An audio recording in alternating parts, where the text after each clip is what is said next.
இது ஃபர்ஸ்ட் மலேசியாவின் செய்திகள் உங்களுக்காக.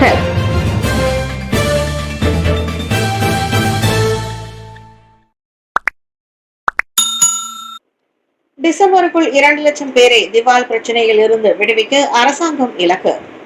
இவ்வாண்டு இறுதிக்குள் சுமார் 2 லட்சம் பேரை திவால் பிரச்சனையில் இருந்து விடுவிக்க அரசாங்கம் இலக்கு கொண்டுள்ளது.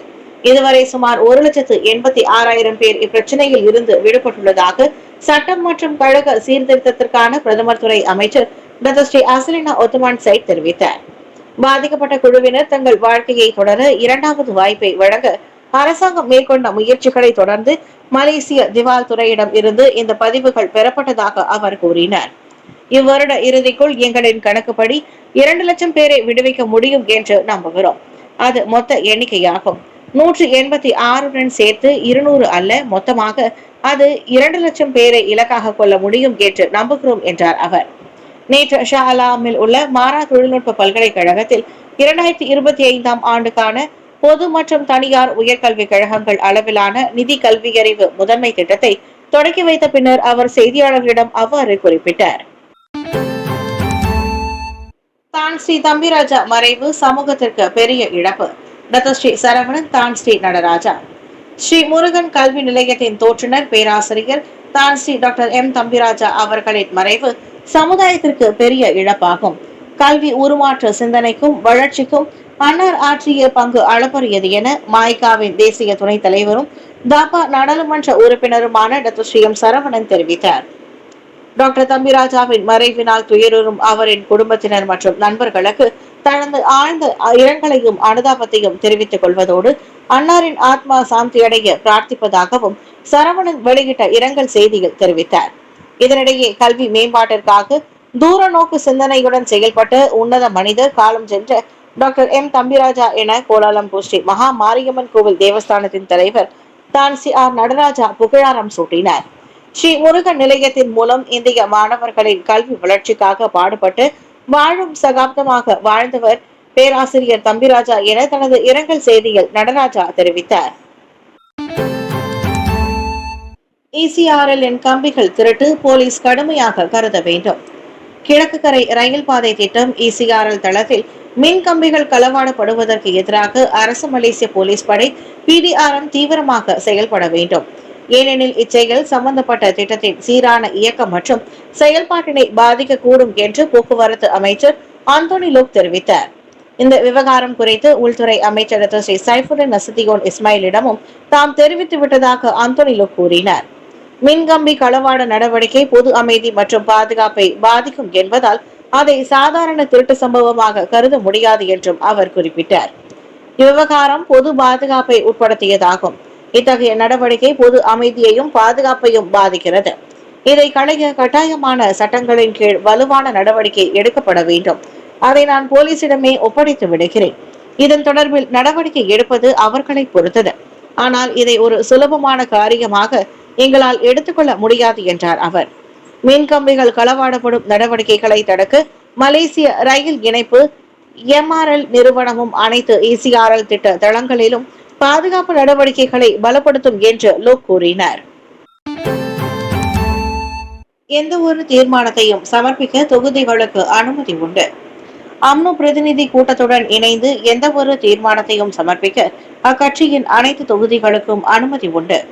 எழுப்பப்பட்ட விவகாரங்களை ஆராய அத்தீர்மானங்கள் சேகரிக்கப்பட்டு கட்சி தலைமைத்துவத்திடம் சமர்ப்பிக்கப்படும் என்று அம்னோ தகவல் பிரிவு தலைவர் doctor Sri Azalina Ottoman side தெரிவித்தார். யார் வேண்டுமானாலும் விண்ணப்பம் செய்யலாம், அது அவர்களின் உரிமை என்றார் அவர். அம்னோவின் முன்னாள் உதவி தலைவர் doctor Seri Hishammuddin Tun Hussein உறுப்பியம் இடைநீக்கம் செய்யப்பட்டதை மீட்டுக் கொள்வதற்கான தீர்மானம் தொடர்பான கேள்விக்கு பதிலளிக்கையில் அசலினா அவ்வாறு குறிப்பிட்டார். அதே வேளையில் இவ்விவகாரம் தொடர்பில் அம்னோ இன்னும் விண்ணப்பம் எதையும் பெறவில்லை என்பதையும் அவர் உறுதிப்படுத்தினார். ஹிஷாமுடினை உறுப்பினர் பதவியில் இருந்து இடைநீக்கம் செய்ததை மீட்டுக் கொள்வதற்கான தீர்மானத்தை அம்னோ பரிசீலிப்பதாக ஊடகங்கள் செய்தி வெளியிட்டிருந்தன. இதனிடையே அம்னோ பிரதிநிதிகள் கூட்டத்தின் போது தொகுதிகள் சமர்ப்பிக்கும் ஒவ்வொரு தீர்மானத்தையும் கட்சியின் தலைமைத்துவம் ஆராய்வது அதன் பாரம்பரியமும் நடைமுறையும் ஆகும் என்று அம்னோ உதவி தலைவர் doctor Sri Mohammed Khaled Nordin தெரிவித்தார். டமாகஸ் தேவாலயத்தில் தற்கொலை வெடிகுண்டு தாக்குதல் 20 பேர் பலி. சிரியா டமாஸ்கஸில் துவலியா பகுதியில் உள்ள மார் எலியாஸ் தேவாலயத்தில் நடந்த தற்கொலை வெடிகுண்டு தாக்குதலில் குறைந்தது 22 பேர் கொல்லப்பட்டனர். இச்சம்பவத்தில் 10க்கும் மேற்பட்டோர் காயமடைந்ததாக சிரியாவின் சுகாதார அதிகாரிகளும் பாதுகாப்பு வட்டாரங்களும் தெரிவித்தன. கடந்த டிசம்பர் மாதம் இஸ்லாமியவாத தலைமையிலான கிளர்ச்சியாளர்களால் பஷார் அல் ஆசாத் பதவி கவிழ்க்கப்பட்ட பின்னர் டமாஸ்கஸில் நடந்த முதல் தற்கொலை வெடிகுண்டு தாக்குதல் இதுவாகும். தற்கொலை செய்து கொண்ட நபர் இஸ்லாமிய அரசின் உறுப்பினர் என்று சிரியாவின் உள்துறை அமைச்சு தெரிவித்துள்ளது. தேவாலயத்திற்குள் நுழைந்து துப்பாக்கிச்சூடு நடத்திய பின்னர் தம்மிடம் இருந்த வெடிகுண்டை வெடிக்க செய்து அந்நபர் தற்கொலை செய்து கொண்டதாக அவ்வமைச்சு மேலும் குறிப்பிட்டுள்ளது. இத்தாக்குதலில் இருவர் ஈடுபட்டதாக கருதப்படுகிறது.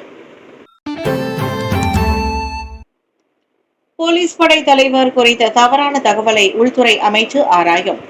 அண்மையில் உள்ளூர் நாளிதழ் ஒன்றில் 15வது தேசிய போலீஸ் படை தலைவர் doctor Sri Mohammed Khalid Nordin இஸ்மாயிலை தொடர்பு படுத்தி வெளியிடப்பட்ட தவறான தகவல் குறித்து உள்துறை அமைச்சு ஆராயும்.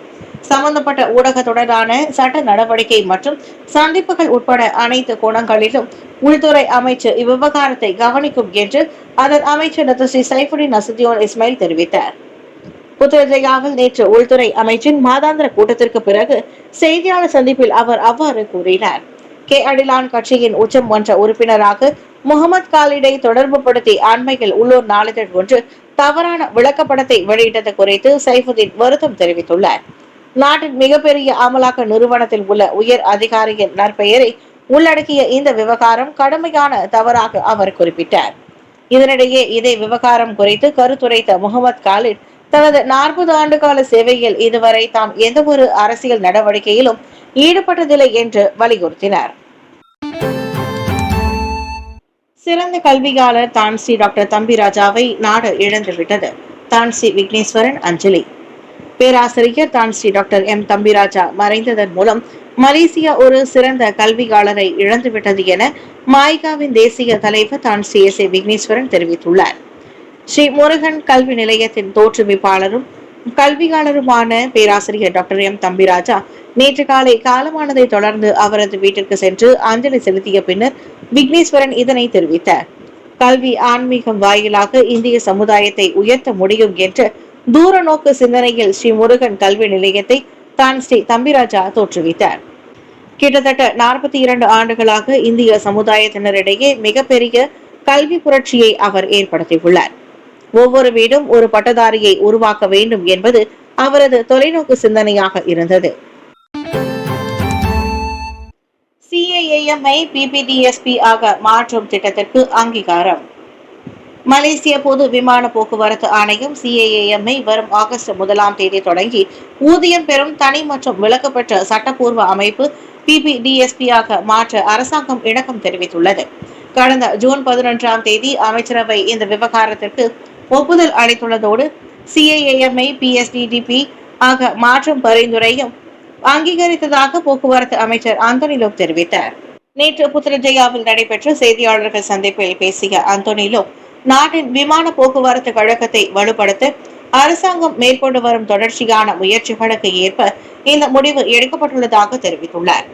திறமையான மற்றும் அனைத்துலக தரத்தினை பூர்த்தி செய்வதுடன் தொழில்நுட்ப மற்றும் பொருளாதார விமான ஒழுங்குமுறை அமைப்பை கொண்ட நாடாக மலேசியா இருப்பதை இது உறுதி செய்யும் என்றும் அவர் கூறினார். மாய்கா ஏற்பாட்டில் எய்ம்ஸ் பல்கலைக்கழகத்தில் சிறப்பாக நடைபெற்ற மருத்துவ பயணத்திற்கான வழிகாட்டி கருத்தரங்கு. இளம் மருத்துவ அதிகாரிகளான ஹவுஸ்மேன்ஷிப் டாக்டர்ஸ்களை மன ரீதியாக முழுமையாக தயார்படுத்துவதற்கான முன்முயற்சியாக மருத்துவ பயணத்திற்கான வழிகாட்டி கருத்தரங்கு எய்ம்ஸ் பல்கலைக்கழகத்தில் வெற்றிகரமாக நடைபெற்றது. மாய்காவின் தேசிய சுகாதார பிரிவு, எய்ம்ஸ் பல்கலைக்கழகம் மற்றும் MIED ஆகியோரின் ஒத்துழைப்பில் மிக சிறப்பாக இக்கருத்தரங்கு ஏற்பாடு செய்யப்பட்டது. மருத்துவ கல்லூரியில் பயிலும் இறுதியாண்டு மாணவர்கள், ஹவுஸ்மேன்ஷிப் காத்திருக்கும் பட்டதாரிகள் மற்றும் இளம் மருத்துவர்கள் தங்கள் பணியின் ஆரம்பத்திலேயே மனதளவில் உறுதியான நிலையில் தயாராகுவதோடு எதிர்கால பணிச்சூழலில் ஏற்படும் சவால்களை திறம்பட எதிர்கொள்ளும் நோக்கத்தில் இந்த நிகழ்ச்சி ஏற்பாடு செய்யப்பட்டது. அதிகமான பணிச்சுமை, பணியிட பகடிவதை, மன அழுத்தம், தூக்கமின்மை, மோசமான ஆதரவு கட்டமைப்புகள் மற்றும் சோர்வு ஆகியவற்றினால் இளம் மருத்துவர்கள் பெரும் நெருக்கடிக்கு உள்ளாகுவதால் சில துரதிருஷ்டவசமாக தற்கொலை செய்து கொண்ட நிகழ்வுகளும் ஏற்கனவே நடந்துள்ளன.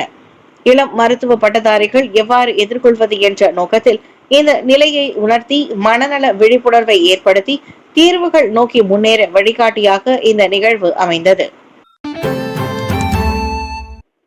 இன்னோவேஷன் அண்ட் இன்கியூபேஷன் ஹப் புத்தாக்க வளர்ப்பு மையத்தை எய்ம்ஸ் தொடங்கியுள்ளது. தான் ஸ்ரீ விக்னேஸ்வரன். புத்தாக்கத்தை மையமாக கொண்டு உலகம் சென்று கொண்டிருக்கும் நிலையில் அதற்கு ஏற்ப பட்டதாரிகளை உருவாக்குவது அவசியம். அந்த அடிப்படையில் தனது மாணவர்கள் படிப்புக்கு பிந்தைய நிஜ வேலையிட வாழ்க்கையிலும் வெற்றி பெற்றவர்களாக திகழ தயார்படுத்தும் நோக்கில் இன்னோவேஷன் அண்ட் இன்கியூபேஷன் ஹப் புத்தாக்க வளர்ப்பு மையத்தை எய்ம்ஸ் தொடங்கியுள்ளது. கடந்த சனிக்கிழமை நடந்த 16வது எய்ம்ஸ் பட்டமளிப்பு விழாவில் உரையாற்றிய போது அதன் வேந்தர் தான் ஸ்ரீ விக்னேஸ்வரன் தெரிவித்துள்ளார். பல்துறைகளில் 829 மாணவர்கள் பட்டம் பெற்ற நிலையில் அவர்களுடைய பெற்றோர்களும் மகிழ்ச்சி வெள்ளத்தில் திளைத்திருந்தனர். வேலை சந்தையின் தேவை அறிந்து மாணவர்களுக்கான பட்டத்தையும் போதனா வசதிகளையும் தொடர்ந்து எய்ம்ஸ் மேம்படுத்தி வருகிறது. 5.8 மில்லியன் ரிங்கிட் செலவில் பல்கலைக்கழக பாதுகாப்புக்கு வளாகம் சுற்றிலும் சிசிடிவி கேமரா மற்றும் 4.7 மில்லியன் ரிங்கிட் செலவில் அறிவியல் கூட தரம் உயர்த்தும் வேலைகளும் முதலீடு செய்யப்பட்டுள்ளன. அதே சமயத்தில் மாணவர்கள் தேவை அறிந்து கோலாலம்பூரில் புதிய கல்லூரி வளாகத்தை விரைவில் தொடங்க உள்ள நிலையில் வெளிநாடுகளில் அதுபோன்ற வளாகத்தை திறக்க ஆராய்ந்து வருவதாக விக்னேஸ்வரன் கூறினார்.